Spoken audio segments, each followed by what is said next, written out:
Good morning, still. Welcome to From Ashes to Arenas, the Challenge of Rebuilding panel. My name is Chris Parker. I'm from track sponsor Pacific Crest Consultants, and I will be your moderator today. Thank you. Thank you very much. Let's also thank our panel sponsor, the Southland Regional Association of Realtors. Okay, the biographies of each of the panelists are already in the journal, so I'm going to make a very brief introductions so that we have more time for them to talk and for you to ask questions afterwards.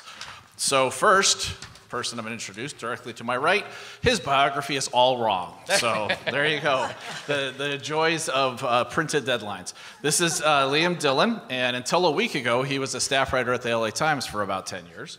He is now, for 1 week, and then I'm sure for the next 10 years, a staff writer at Politico, still covering housing issues, but for this national news organization now. We also have Bob Kalsa. I forgot that's how to pronounce your last name. You're all right on track. Okay, great. He's immediate past president of the Southland Regional Association of Realtors.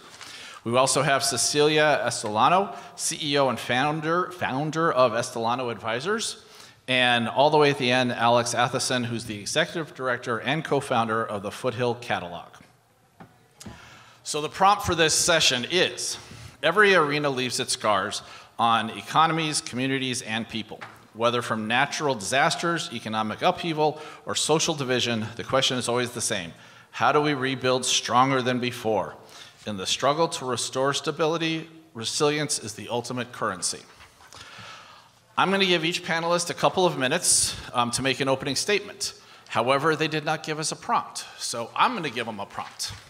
And here's your prompt, panelists. In a couple of weeks, you're going to all see family members from out of the area coming together for the holidays, and they're going to say, rebuilding. What's this rebuilding thing you've been working on for the last 10 months? There's your 2-minute prompt. Liam, you get to start. Sure. So thanks, everyone. Thanks for the introduction, and nice to be here. And I'm glad this is my first panel appearance with my new job. So this is nice. I think I would say, if you're someone asking for how to evaluate what's been going on so far, some cautious optimism, but with some, I think, real seeds of potential concern. So I think, you have hundreds of rebuilding permits that have been approved, both at the city and the county level. It's been slower in Malibu, as my former colleagues reported in a good story a week or two ago. But the process is happening. It's ongoing, and I think there are some good signs that things are progressing.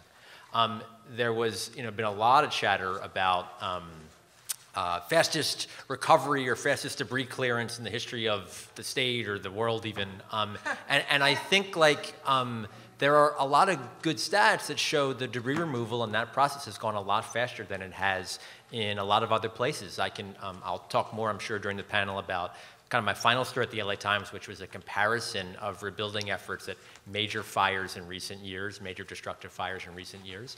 But for the town of Paradise, which in 2018 was destroyed by the Camp Fire, which is the largest and most destructive fire in state history, it took 2 years just for the process of removing 50,000 dead and dying trees from the area. Wow. So it took 2 years before that process even began. And so it should not be a surprise that 8 years later, only 25% of the Camp Fire burn scar, number of homes that have been destroyed, have been rebuilt, right?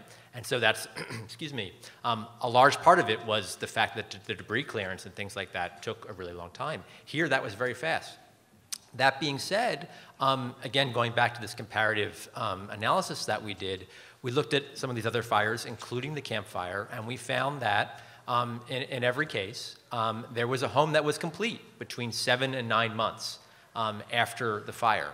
That's not the case here. We are going on 10 months, and there's not been a home that has been complete yet. And so I think it's not necessarily a sign that things are going to progress badly, but I think that is at least a warning sign to say, hey, wait a second, what's going on here? We should make sure that we're going to be on track, the same as some of these other fires have been. Thank you, Liam. Bob, what are you going to tell your family and friends when they say, what's been going on in the Palisades? The future looks bright. So if you look back from the fires till about maybe 6 months down the line, things are looking pretty grim. And considering how LA City Council operates, that was to be expected. But then things started changing, and I think a lot came from public pressure and conversations like these. So you had the mayor issuing executive orders, and what that has translated to now is that a month back, your permitting processes were taking time. Now, they're taking a couple of days. That's a huge change. For those of you who are not associated with construction, if you do a normal permitting process for constructing a house, it could take you up to 18 months to 2 years. So when you talk in a couple of days, that's a huge change. So that's one. The other one is that you had the properties, those who opted in, and the properties are cleaned up, and then the construction has started. So there is no delay from the city side as far as the permitting process. My only hope is they keep that same permitting process for regular permitting when this dies down and this euphoria about having special, a one-stop shop for the permits for Eaton and Palisades. Once that goes away, then don't revert back to your 18 months to 24 months because bureaucracy, the old saying, if a bureaucrat and a tortoise get into a race, who's going to win? The tortoise, right? So things happen very, very slowly. But this should be an eye-opener for the city council as well as for people who staff the administrative departments, how you can get things done. And the only way you can get things done is by speaking about it. You're having those conversations. Now that's the plus side. Now comes a little bit of negative side. Now I come from Southland Regional Association of Realtors where we work for solutions, not problems. So the Realtor Party that we talk, we're not political, we are looking at solutions. So one of the things that I would caution people is before you get into construction right away or rebuilding is look at two aspects, insurance and contamination, because that could have long-term. So in insurance, you know that insurance companies have not come out with their new pricing mechanism for properties that are stick-built or built of concrete and steel or any other material like you've got manufactured, prefabricated structures.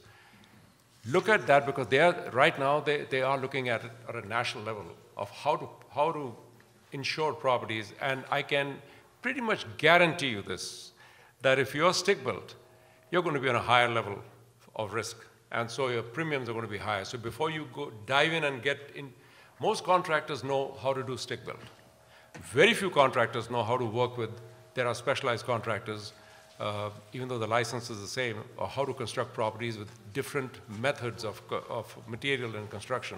So make sure you've looked at all those avenues before you decide to do a replica of what went down in the fire. The other one is contamination.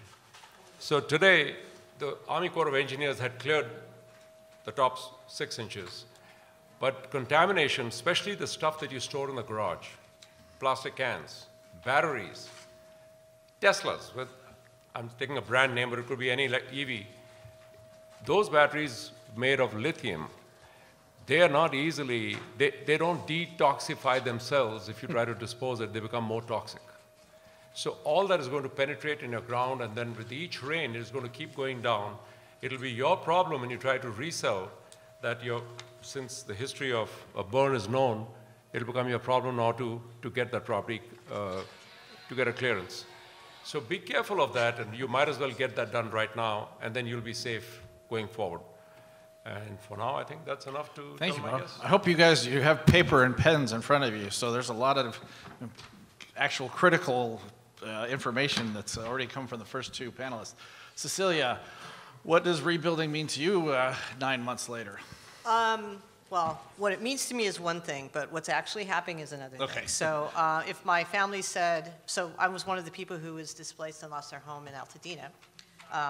Not coming back, not going back, I was renting, so that was a benefit to me, honestly. First time in my life being a renter is better than owning a home.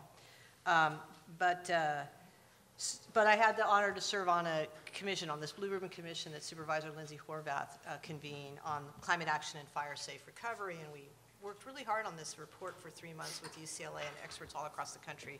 Terrific group, 20 people, really amazing stuff.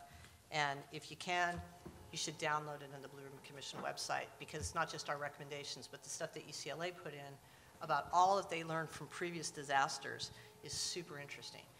But what does it mean about rebuilding now? We did a press release about the release of our report, and we focused on a few of the many recommendations, and one of them was the need to have a rebuilding authority help to fill that gap when it comes to quickly getting rebuilt. So I want to say a few things just as a premise. When disasters happen, that's actually when we need government. That may be unpopular right now to say that government does anything well, but it is the one time everyone looks around and waits for FEMA to show up and is dependent on FEMA to show up. And they did an excellent job, as everybody has said. We have terrific statistics on clearance and getting the debris removal done. But then the really hard work begins. And that is working with communities to re-envision what they're going to rebuild.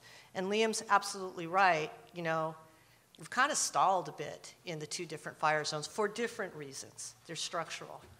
But we're not in a normal situation anymore. We don't have a federal government that's going to come in with $40 to $50 billion of CDBG, Community Development Block Grants, disaster recovery funds that would typically come to us to do things like community planning, to do visioning, to also help fund and set up some of the funding mechanisms we need to make it easier to rebuild our communities.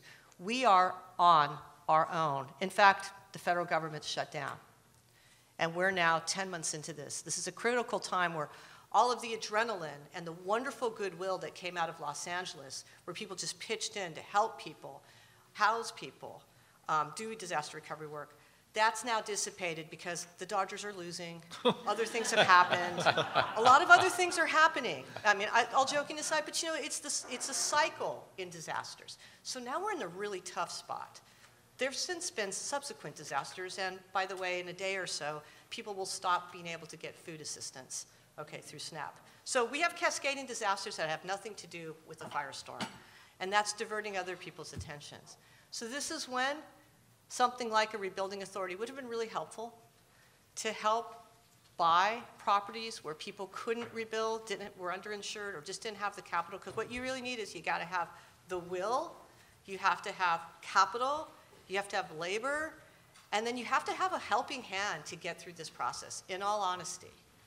So it would have been great to have some sort of a government agency available, as we did after the '94 earthquake, to help purchase properties that otherwise won't get redeveloped normally, right? To also give people a decent price, so they're not having to sell at a, no pun intended, fire sale price, okay? But that didn't happen. The recommendations we had regarding to that got caught up in some social media stuff, and that hasn't moved forward. And we've seen stall. And so you've seen people despair of the ability to rebuild their homes, to rebuild their businesses, to rebuild their commercial districts. Now, to do the work that I do, which is urban planning and economic development and climate work, you have to naturally be an optimist, because all those things are a bummer. And I am naturally an optimist. But that optimism is being tested right now. We need an extraordinary level of coordination by city, county, and state. Early on, we saw that, and we should feel really good about it. But in this next phase, we need to go beyond our jurisdictional difficulties, our political ambitions, or potential political ambitions, and think about what's right for the communities that have been affected. And it may be something that is already in the California Emergency Management Guide, which is have a rebuilding authority that played the role of redevelopment agencies prior to 2012. And I'll talk more about this later on with other questions. So if you ask me how do I feel about the rebuilding, I'm sad that it's stalled. I'm hopeful that it can get reinstated. You know, maybe in January we'll have the legislature come back and give us some of these tools. But I'm concerned because these are extraordinary confluence of events that are preventing the kind of rebuilding that I think we could have done if we'd had a more supportive political and social environment. And I'll stop there. Okay, thank you. Alex, you had a unique, and from my seat at least, a very productive response to this situation. Could you tell us about the Foothill Catalog and what you've been doing for the last 9 months? Yeah, sure. So I think if I saw my family and friends, asked about what I was doing, they'd probably be like, why haven't we seen you since January? What have you been doing? So I'm an architect based in Pasadena, architect, urban designer. I was evacuated from my own home with my wife for about 2 weeks. Our home survived, but what we launched into within a week after the fire was launching a nonprofit organization called the Foothill Catalog Foundation. And we're a nonprofit geared specifically at developing a catalog of pre-approved home designs that are reflective of what was lost in the Los Angeles wildfires. To, just as Cecilia said, be a helping hand for people, right? People need guidance and to make rebuilding easier, make it more predictable and make it more cost effective, but also retain a lot of this character and urban identity, cultural heritage that was lost within 24 hours as well. So what I've been seeing in the rebuilding space is it is kind of, being an architect and knowing how building goes typically in California or in 2025 in general, to Bob's point, the permitting process is just so convoluted, especially in California. So what we launched to immediately was talking with LA County, with planning, with building and safety, with public works, of how to make permitting work better, for specifically in the residential rebuild sector. And so we developed a pre-approved plan program with them. It was something that didn't exist pre-fire. But it's essentially a simple permitting mechanism separating site-specific permitting, plan check approval from your site-specific approvals to allow the catalog model to best succeed. And the catalog model stemming from the Sears catalog 100 years ago, that model that really provided affordable housing, provided attainable affordable housing for a lot of working class people across the country. So that same spirit of that program is what we're trying to do again in Altadena, in the Palisades, in the Los Angeles rebuild effort. And so what we've been seeing in the permitting space is the challenge is just as difficult getting to the point where you're ready to submit for a permit. So I think everyone focusing on numbers of how many permits have been approved, how many homes are under construction. Once you get to that point, you kind of have put all your ducks in a row. You're well on your way. It's the people who have no idea where to start that need that helping hand, that need rebuilding to be less daunting, easier to navigate. And so what we're seeing is we're pre-approving home designs. We have about 22 homes in our catalog right now, and we're looking to expand to more to meet this variety of need across the communities. But once those homes are pre-approved, they go through a pretty rigorous set of planning, building and safety, fire department review. Then the only submittal for a homeowner to build one of these pre-approved plans is a single-page site plan submitted to LA County, and it gets through planning, building and safety within 2 weeks, and another 2 weeks for agency referral. And people are able to get shovels in the ground within a month. So these are the kind of innovations, and it's not a new thing, catalog homes, but an initiative that where there's kind of gaps that need to be filled, whether it's from the government or whether it's from other authorities that have not shown up. It's community groups, it's nonprofits like us that are helping to try and ease that process, especially in the residential space. There's a lot more needs as you kind of tick up into the commercial space, civic buildings, infrastructure, that are still a lot of issues that are still to be solved. But that's what the Foothill Catalog has been, that's what our mission has been in this residential neighborhood space. And we're hoping our first home should be complete before the end of the year. That's great. And that's with Habitat for Humanity. San Gabriel Valley is building 22 of our homes. And that first one, they're going at lightning speed, but they're hoping to get that first family in before the holidays. That's great. Take pictures and take them to your family at the holiday. Yeah, exactly. This is what I've been doing this Right, whole time. I'm going to, first off, just so you know, there's no earthquake, and there's not going to be an earthquake in 3 minutes. Yeah. It just feels like it, especially in this. The first session I was sitting over there, I didn't think of much of it, but sitting here, you feel it. The shuttle that the hotel takes guests to to Universal Studios, as it goes by the bridge, it shakes this side of the building especially, and it works its way that way. So don't be alarmed. Don't worry, even though Cecilia, I think she was saying something potentially blasphemous at the time. It was not God, it was a bus. So you'll feel that again. Okay, backing up a little bit, and you actually all kind of have touched on this, but I want to talk about the recovery pace and how it's compared to other fires. Liam, you wrote an excellent article in the Times about that, back when you were at the Times. And one of the things I'm going to kind of and so the question is going to be, what lessons can we learn from those other fires? What maybe the LA area has done better, and what could we still do better? You mentioned though that this region, we have yet to have a house completed in the first 9 months. 10 months yep. Now, yeah.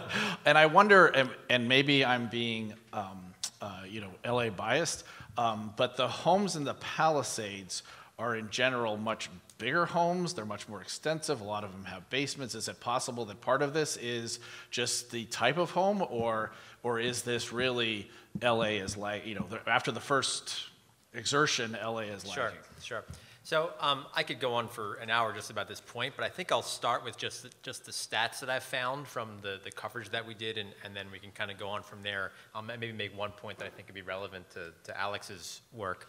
I was particularly interested when right after the fires here in January, I looked at CAL FIRE has a list of the most destructive fires in the history of the state.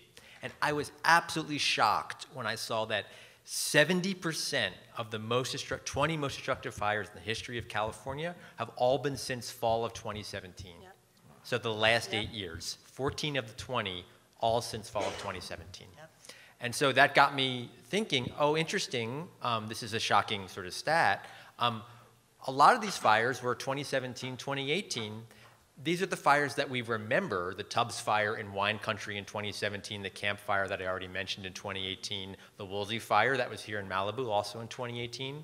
And so we all remember them, so they're close enough, but they're far enough away we can really begin to assess how did rebuilding go in these communities.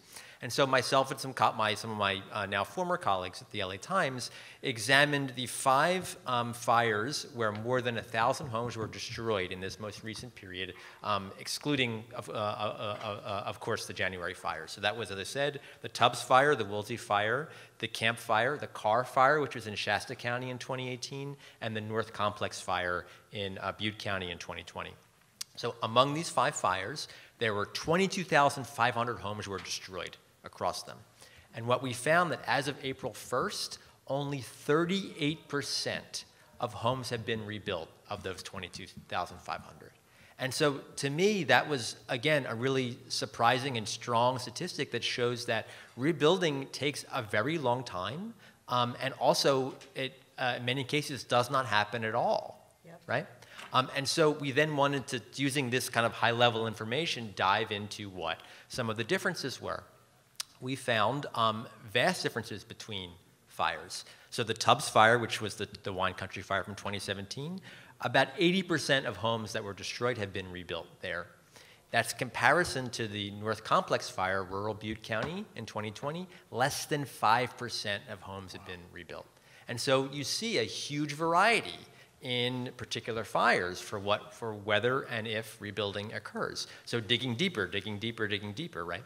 What we overall found is, generally speaking, wealthier, flatter, more suburban communities built back faster than poorer, hilly, rural communities. That sort of makes common sense, but that was something that we found through our data research. But those principles were not absolute, and in fact, we spent a lot of time in this story examining 2 communities in the city of Santa Rosa that were destroyed by the Tubbs fire.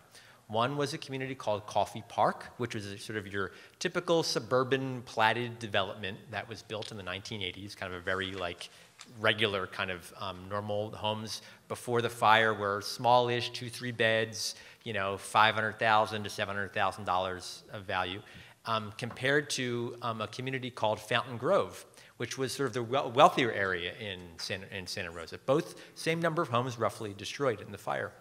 And you would expect, based on what I sort of just said and what common sense seems to tell you, that the wealthier area would have rebuilt faster, right? The Fountain Grove neighborhood would have rebuilt faster and more completely than the Coffee Park area. And it turns out that was the opposite. Coffee Park is now about 95% rebuilt.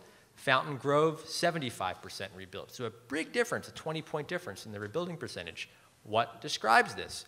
Well, Fountain Grove is in a hillier area. The lots are regularly sized, whereas Coffee Park, again, all lots roughly the same size on a flat piece of land. That gave Coffee Park some advantages, if you will, when it came to rebuilding. There were a bunch of developers, this gets to the point, Alex's point, a bunch of developers and builders who went to the city and said, here are some pre-approved here are some plans for how to build. Can we get them pre-approved? The city says, sure. And then homeowners could look at the catalog, essentially, pick 1, 2, or 3, and the developer was on their way, basically turns it into the city, it gets approved, and everyone knows what they're going to get.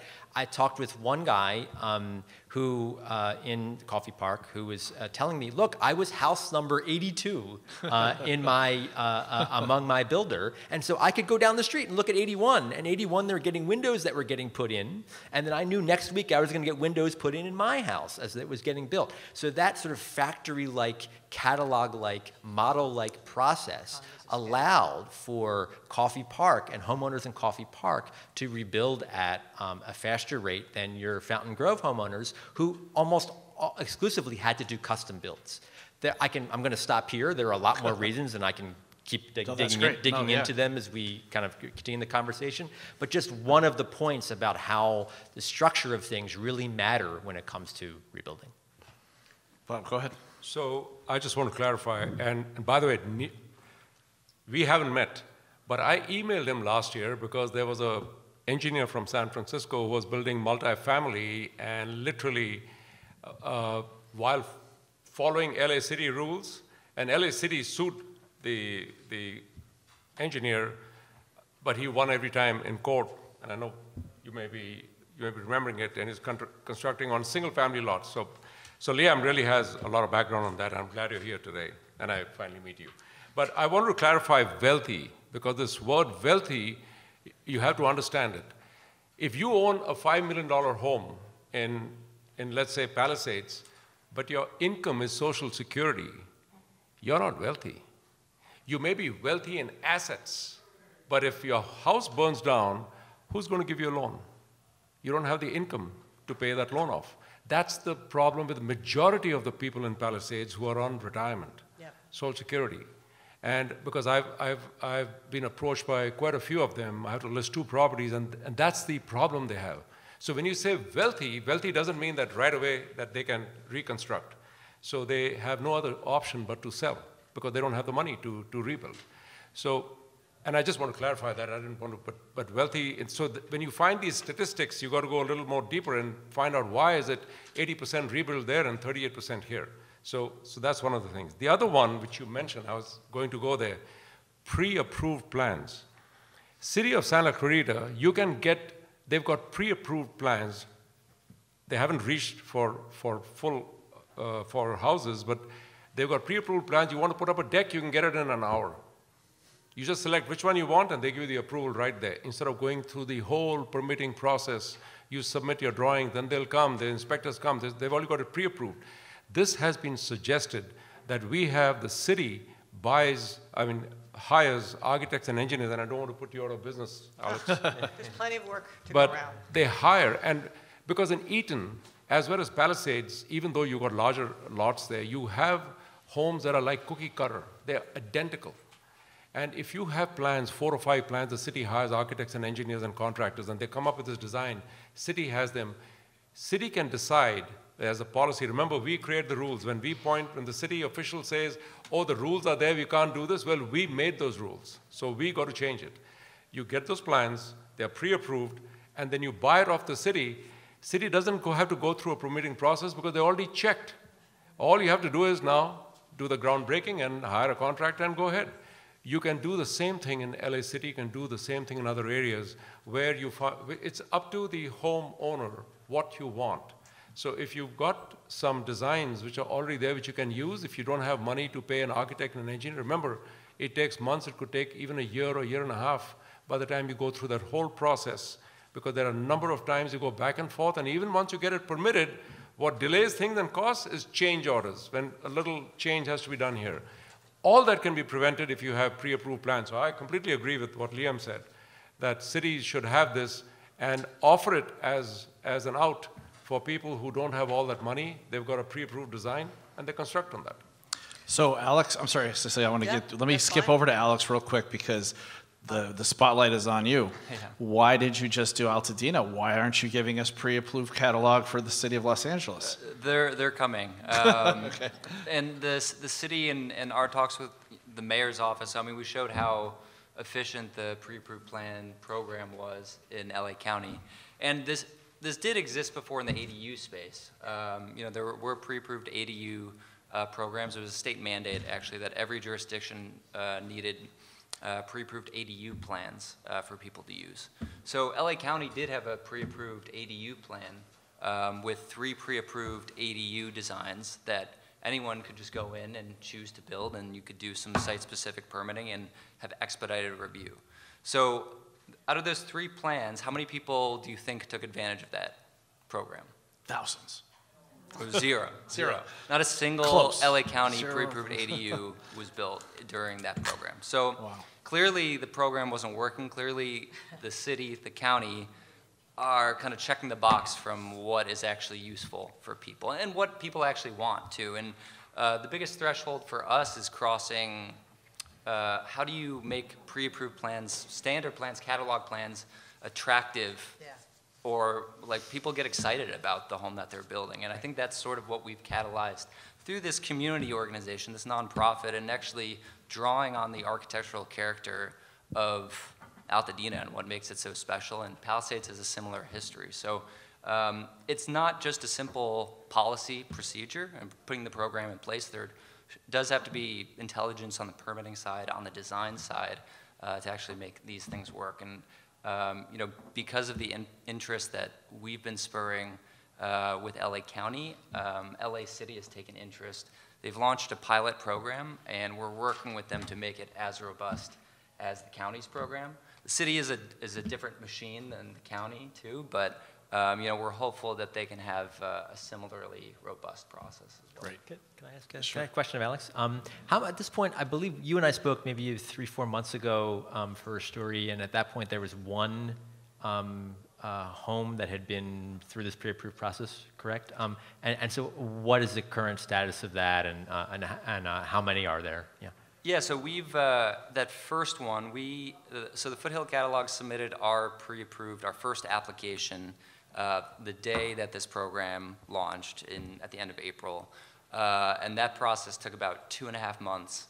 And I don't have any gray hair, but like it was the status quo of permitting in LA County in California. And it was incredibly, so much red tape, no one was on the same page. So it was still carving out a path forward even with that program. That took 2.5 months. Mid-June, we received the first pre-approved single-family home plan in LA County history. And then from there, we've been refining the process of, okay, well, we are submitting pre-approved plan after pre-approved plan. We've submitted 22 now to the county. I believe 10 of those are approved right now, and that approval process, even on the pre-approval side, before a homeowner is even involved, is taking about 3 weeks. And that's developing a relationship. It's really more about relationships, honestly, than the actual policy or procedure. Working with people who are on the same page, who know where our drawings are going to be, where our notes are going to be, in a 40, 50-page plan set that you're submitting. So the process is getting more efficient, but it is a learning curve and kind of digging us back out of the hole that we've been digging over the past few years of making permitting more and more arduous. Great. Thank you. Cecilia, I didn't mean to cut you off. Did you? Oh, no, let's keep going. Okay. I can talk about this, but let's keep I going. know, we all can Yeah. talk about each. Yeah. Okay, I am going to shift gears a little bit. Oh, first off, I just want to be, to clarify, for those who don't know in the room, there's actually multiple municipalities that are involved in the fires that we're talking about.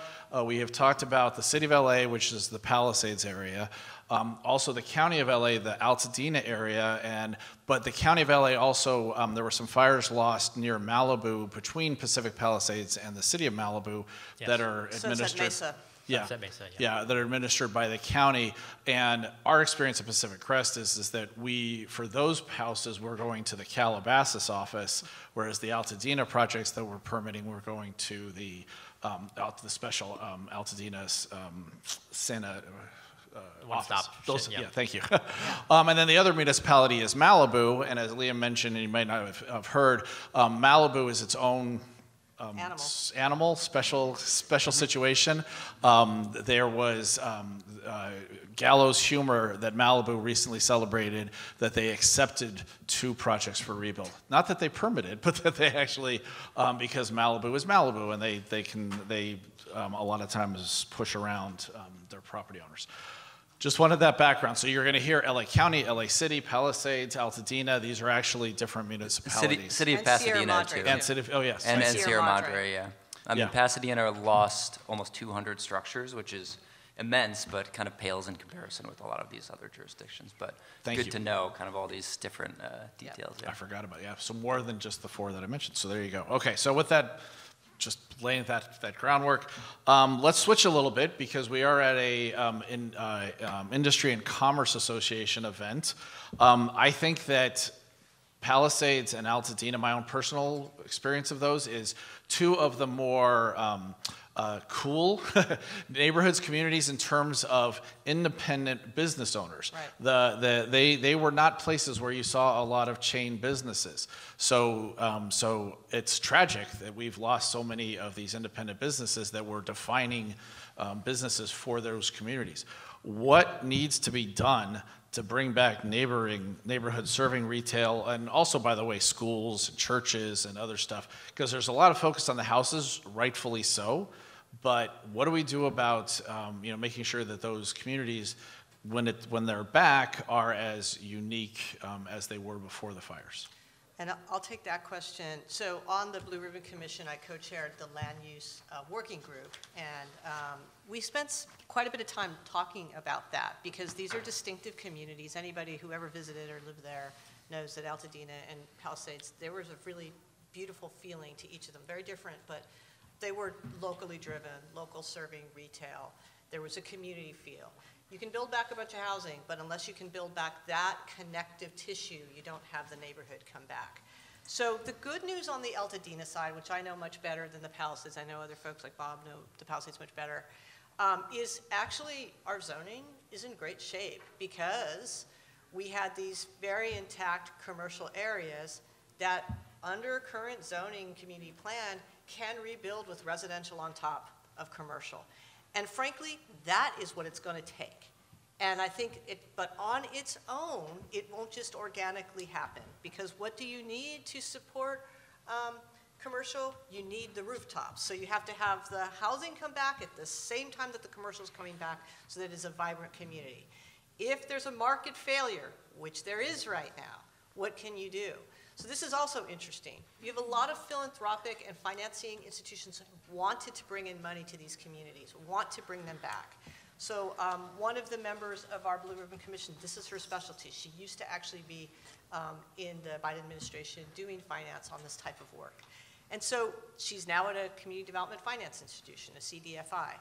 What we really need is just an infusion of some government funding that can then be leveraged probably 4 to 5 times over with other funds from philanthropy, from CDFIs, from banking institutions, right? But they need to have that first tranche of government money that either is a top loss strategy or is just this There's really certain capital that can ride this wave and bring in and attract other capital, and also organize them and give them some sense of certainty that we're in this for the long haul. So I could imagine in a different context, if you had a rebuilding authority, or even if you had a state authority that is willing to do this, is to create a facility, a financing facility that says, we will help write down the cost of the rebuilding. We will be, or will be a top loss for folks who want to come in, to help these commercial building owners rebuild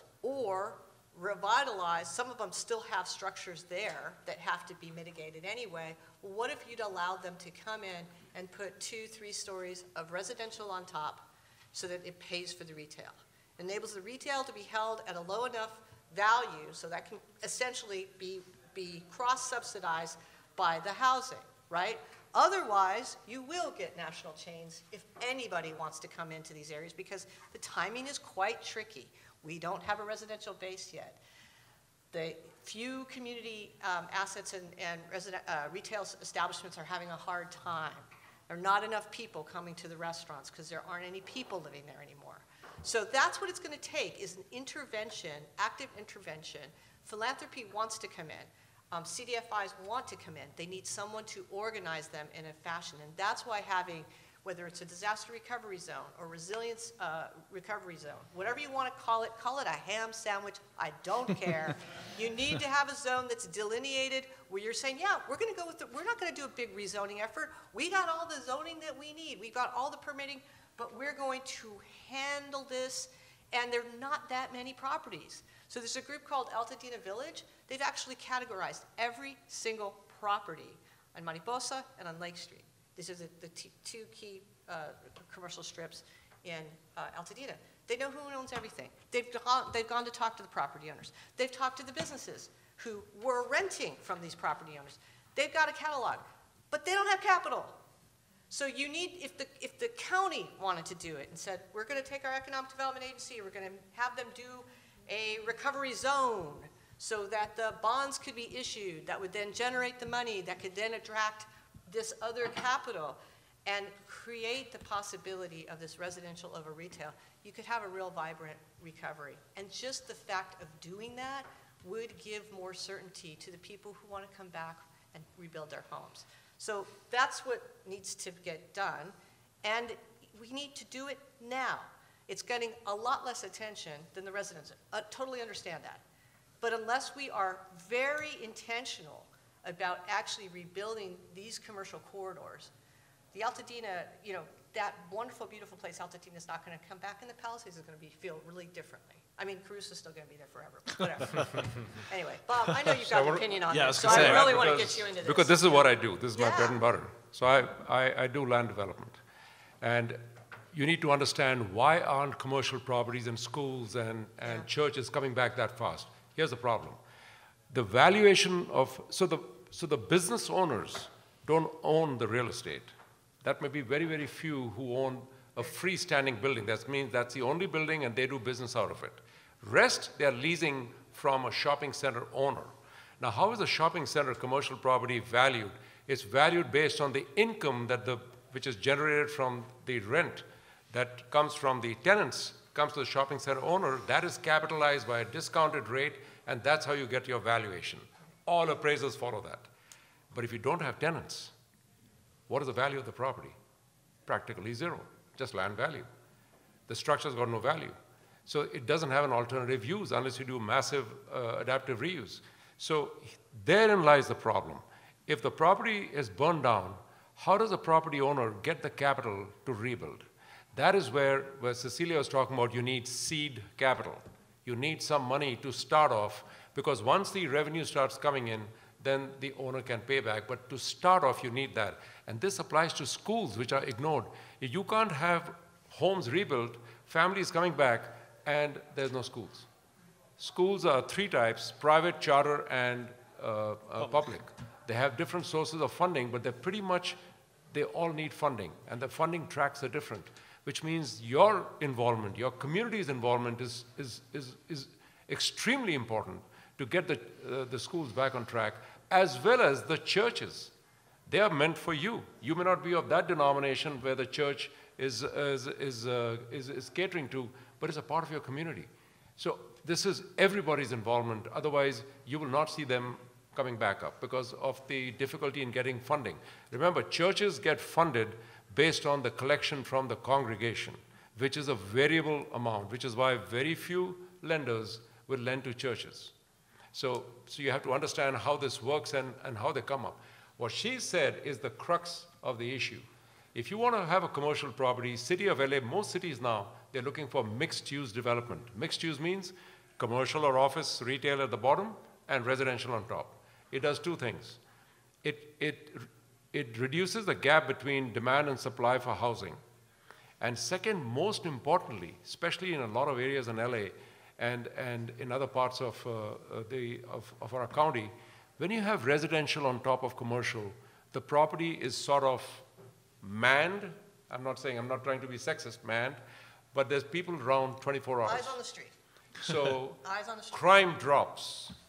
Instead of the property being isolated after business hours, crime drops. So that's why cities encourage this. So mixed use is also good for the lenders because residential people are going to come in faster. They're not dependent on commercial down below, though you would like to have them, live and work in the same place. But that's the crux of the state. So I'm absolutely for mixed use development. Everybody I consult for, I tell them, go mixed use because it will pass through easily and also your revenue generation will be more stable. You're not Bob, I think that, I'm sorry, I was just going to say, I think also, I know a lot of our clients want the residents because then they can tell the commercial that they're leasing to. You have customers, exactly. You have customers. So it's the rooftops that support the stores. Yeah, exactly. And the last thing, Bob, I couldn't be in more agreement with you. The other thing is, this is market intervention, right? We do believe in free capital, free enterprise, but there are times when it fails. What's the classic example? A disaster. So, this is not being socialist or communist. This is just we just need to get people back together. And this is where government needs to intervene. So we need, whether you want to call it a redevelopment authority, a rebuilding authority, a community resilience authority, a capitalist save us authority, I don't care. Just, we need government to come in, create a zone, give people certainty, issue the debt, go rally people around, call all the banks and say, I'm putting up $1, I need you to put in 50 cents and match me if you want to have a good relationship with me. This is what leadership is about. But you have to stop fighting with each other on who gets credit, who has power. We can work that out. We can work that out. Let's just get going on it. Because actually, we should have been doing this 6 months ago. So let's hope that 26 will be a turning point and people really focus on the mechanics. The boring stuff of redevelopment or rebuilding are these things. It's about coordination, it's about debt, it's about financing, it's about zoning, all of that stuff. Did you want to say something, Liam? Government is not somebody out there. It's people like us. It's us. So make sure you elect the right Demand people. it. Yeah. And hold them accountable. Just make a quick point, again, on some of my comparative reporting. I spent a lot of time, as I said, in Paradise, and there was a lot of chicken or the egg question. What do you need in the businesses? Because without businesses, people aren't going to want to be there. But without people, then businesses can't afford to be there, so what do you do? And so I think they sort of emphasize first, well, it's really the heads first. We really need to try to work on trying to get a significant number of people back first. That's going to be what we need to focus on first. But there was a limit where at some point, without businesses, without restaurants, then there was going to be a limit of people who were going to come back. And what's really interesting, too, is that community in Paradise is changing very significantly, and the economic development strategy is changing as well as a result of that. So Paradise used to be almost entirely or very heavily retiree. And now what they're finding is that you have huge parcels of land that people can buy, young families can buy, and build sort of their kind of dream house on this. And so a really interesting stat is Paradise's population is half of what it was before the fire, but there are more children in the Little League now than there were before the fire. That's great. Wow. And I think that shows the changing demographics of the town and what and how things are changing after the fire. But what that means for businesses now, the city is very much centered on an economic development strategy that creates almost a downtown in this community where you have the restaurant, you have the barber shop, you have the things that you may not have had previously or needed to have previously, because all of these things will need to be draws, or else that population of young families will not be there in the long run. And yeah, people care about that too when they're deciding or not to rebuild. I think there's, like, the month of the fire, you saw people who were like, I'm not going anywhere, I'm staying here, or I'm never coming back. But you have a majority of people kind of assessing the situation and still, even 9 months, 10 months later, assessing what their town is going to look like in a year, in 2 years, in 5 years, and whether that is the best decision for them and their families. So I think it really is important to look at these two kind of areas of rebuild, and amongst many areas in tandem. I have one more question for the panel, and then you guys can be thinking of any questions that you might have. This is my way of slowly transitioning, because this is whiplash here. Bulk buyers. Are they good? Are they bad? Are they coming to Altadena? I know personally they're coming to the Bulk Palace. buyers of property. Bulk buyers of property. That's what you mean. Yes, bulk buyers of property. Yes, again, are they good? Are they bad? Is there somewhere in between? And for Liam, I'd be especially interested to know, because you studied those other fires, how much the bulk buyers impacted the redevelopment of those communities. So you don't have to start, Liam. I'm just be thinking about that answer. Anybody want to weigh in on the? Well, there's a guy that won the lottery in Altadena that bought up a bunch of properties. Right. Now, whether he's developing or not, I don't know. So here's what I think. There should have been an ultimate bulk buyer, which was a stopgap of government, and that should still exist. But there are definitely LLCs coming in and buying up scores of property. But are they moving them? Are they getting them developed? And so I wanted Bob to answer that question. What is he seeing from that? So bulk buyers, so let me tell you what is happening at the state. And we, as California Association of Realtors, a lot of us are directors there, we took up a bill to limit corporates to 1,000 properties. Now you would say, why 1,000? That's too much. Well, think back to Michigan and Detroit, or even Florida, where properties were literally selling for $1,000 or $500, and still nobody was picking up. Yeah. And then that whole neighborhood gets devastated. Remember, your city council or your city, your administration, they rely on revenues from property taxes and sales tax. So those are two prime areas from where they get revenue from, besides other smaller taxes. So if you don't have properties, or your property values have dropped, or you don't have businesses there, what is that city going to do? A lot of cities went bankrupt. You remember that time? I'm talking about 2008 and 12. And that's how these buyers came in. The problem with bulk buyers is this, and that is how you can either legislate it, or you can ensure from the community what pressures you put as to what kind you need, is to where they corner the market and make every single property as a rental property. Right. Now, that changes the demographics entirely. Or if all of them are sold as condos, but then that reduces the availability for renters. So it's a happy mix, and who decides that? You, that community there. How much you interact with the city council. You see, we elect people and then we expect magic to happen. You got to be involved with your city council. You got to be involved with not only your local government, but you may have to step into the county, because you will see that certain things which rely on certain issues, you rely on the city. For example, your drainage, your water supply, that goes on the county. So when you look at all of these issues from a 30,000-foot level, you then realize that it's a much bigger issue than when you say, no, let's restrict them, they can't buy more than 5 homes or 10 homes, or what is your base when you come? So there is a precedence, and that is the Great Recession of 2008 to 12, and where this happened more in Illinois, and of course Florida, and then of course came down to Inland Empire. You know what happened in Inland Empire? You had Fontana and Rancho Cucamonga and all those places, brand new homes, and suddenly they were on the market, and there were no buyers. That's the worst thing for a city. So you can't have a clear-cut policy unless everybody chips in and you decide for your community what is it you're looking for. Or any any developer that comes in, which is developing, usually developers are looking 10 years ahead minimum. They look at the demand and supply, what is called gap analysis, and then they plan. But you have to participate. If you don't give your input, or you don't raise your hand, if you want to be counted, you go to stand. So you should do that more often, and these problems will not come up, and these problems can be surmounted. Yeah, thank you.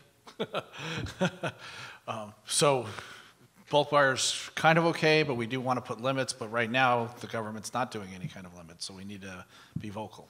That's what I heard. Alex, what do you? And create the backstop so that people can sell. If they want to sell to a private person, fine, but if they don't, they could sell it to a government agency who could then organize lots and make them available to merchant developers who could then build it with these, standard opportunities. Here are 10 different options. You can choose which one.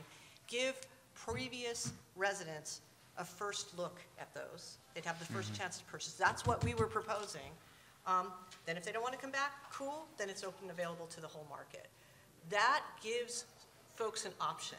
And when you talk to people who have lost their homes or who are contemplating selling, they would rather sell to a government agency that they trust will think about bringing back the community in a way that has a vibrancy, rather than what they think of as speculative developers or bulk buyers.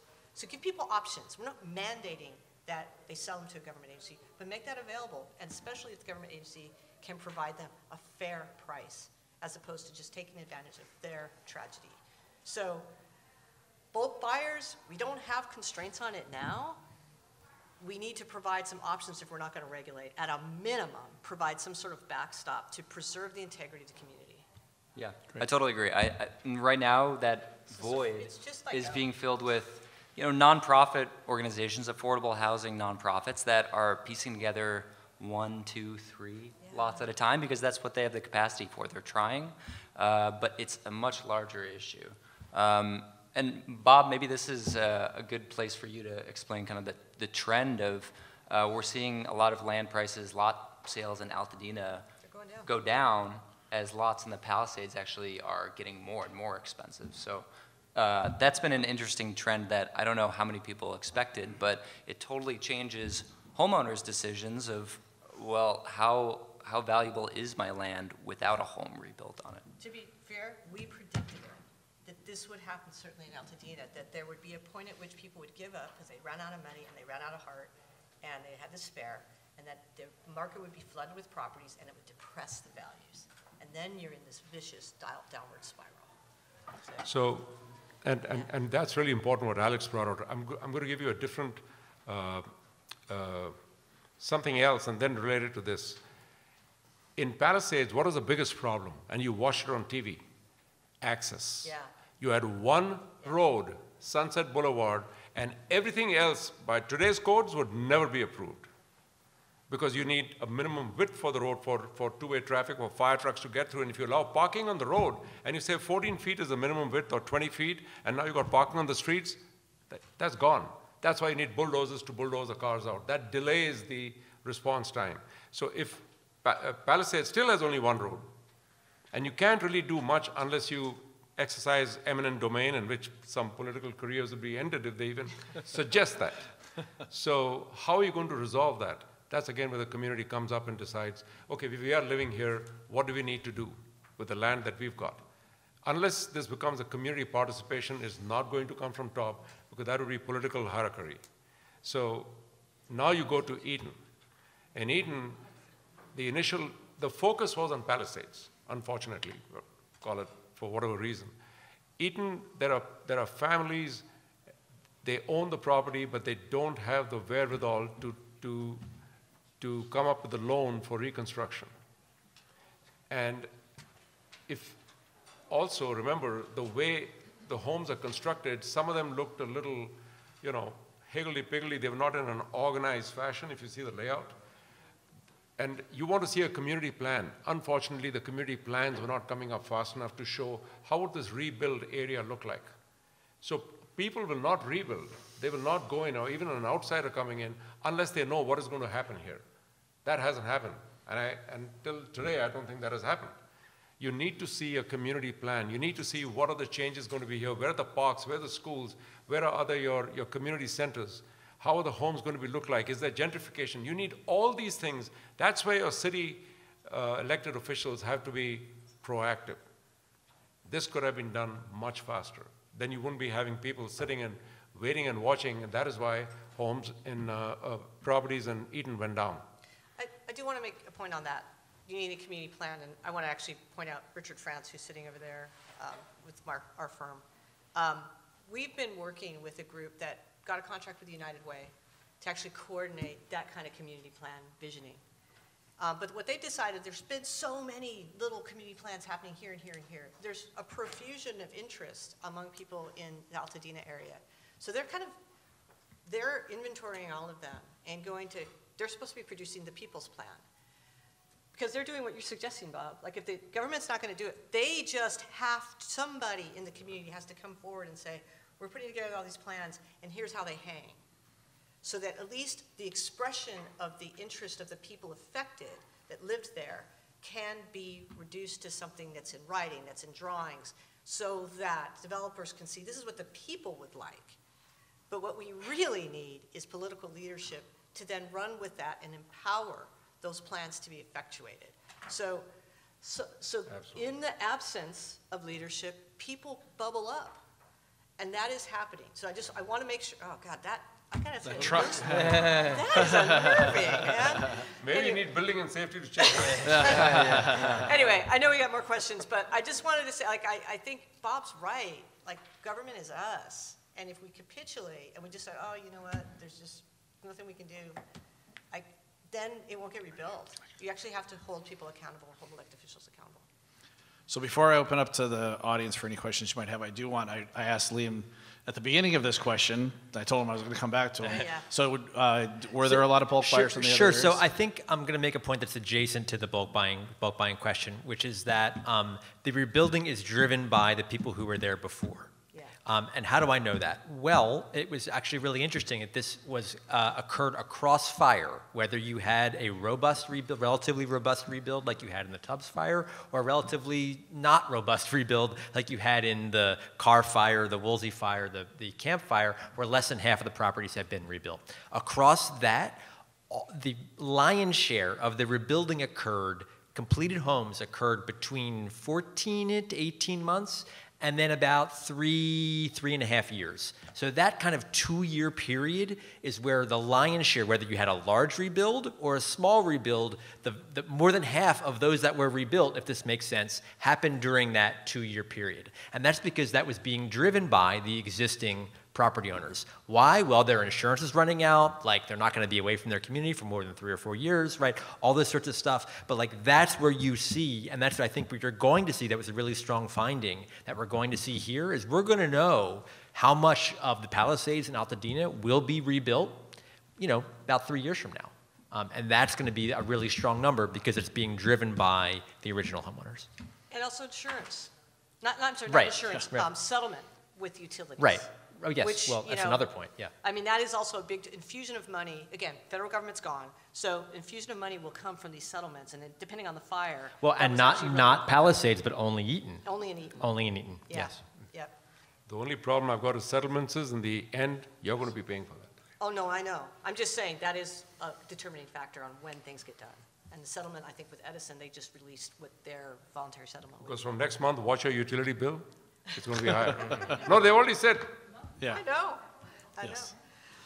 All right. So I have been reminded that we only have a few minutes, and depending upon how verbose our panel is, we'll have time for 1 or maybe 2 questions from the audience. Anybody have a question about rebuilding? Oh, yes. I just wanted to know how many people have insurance or enough insurance to be able to cover their rebuild and what the gap is there. And I know it was just horrible with people losing their insurance right before the fire, but I'm just curious as to what you've seen. So the question for those who didn't hear is insurance. How many of the homeowners haven't had insurance that would cover this? How many maybe lost their insurance right before because there was a big kind of insurance event that occurred, unfortunately, if I recall correctly, as a homeowner the fall before. And I'm going to let Bob answer because I know he's an expert at this, but I will say I personally, the experience that we've had at Pacific Crest is that We have a whole bunch of contracts that have gone out, and our clients are still waiting on their insurance settlements before they can move forward. So that's why we have seen that probably about a third of the clients we expected up to this point have moved forward, and most of them is because they got their insurance settled and the others are still arguing. Bob. So when you talk about insurance, there are 4 different kinds of insurances which each one of you need to check. Not insurance policy, but within your insurance, your declarations. So look at that. The first one, the immediate one that is going to hit you is loss of use. You've got to make sure the loss of use is maximum as much as you can get 24 months.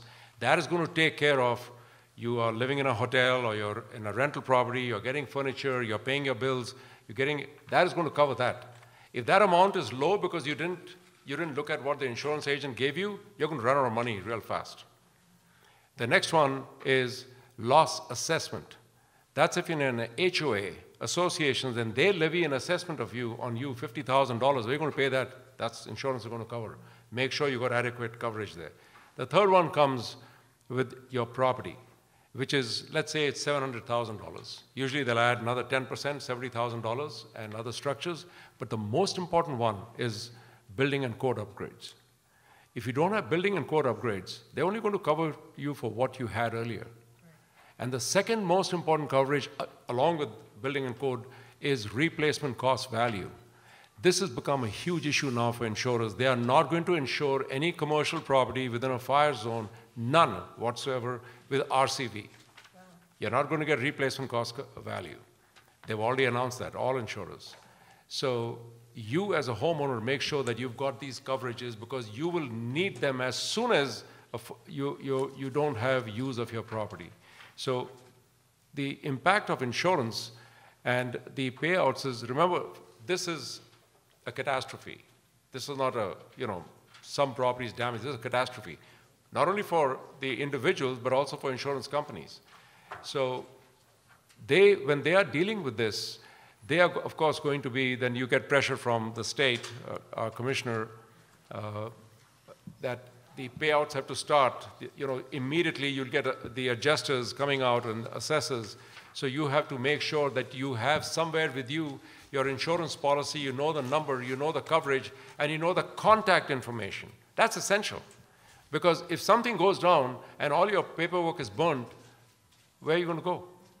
Make sure you have that. So you can contact them and get the insurance claim, start processing that, so you have the money and the funds available. This was an issue which happened to a lot of people in Palisades. So remember, a large number of properties in Palisades couldn't be insured because the property value was so high, insurance companies are not willing to cover it. So they were self-insured or they had a fair plan. And that doesn't cover your property completely. So it's not that every property is insured. In most cases, properties are underinsured because you've got the insurance and you keep renewing it and you don't look at whether remember the dollar amount given for insurance is for your structure, not land. And if your construction cost, which we used to do it for $150 a square foot, now it's about $500, then make sure if you've got a 3,000 square foot home, what do you think is going to be your replacement cost value? Make sure your policy is insured. And then when you look at your values, you'll find on the side the associated premium for that.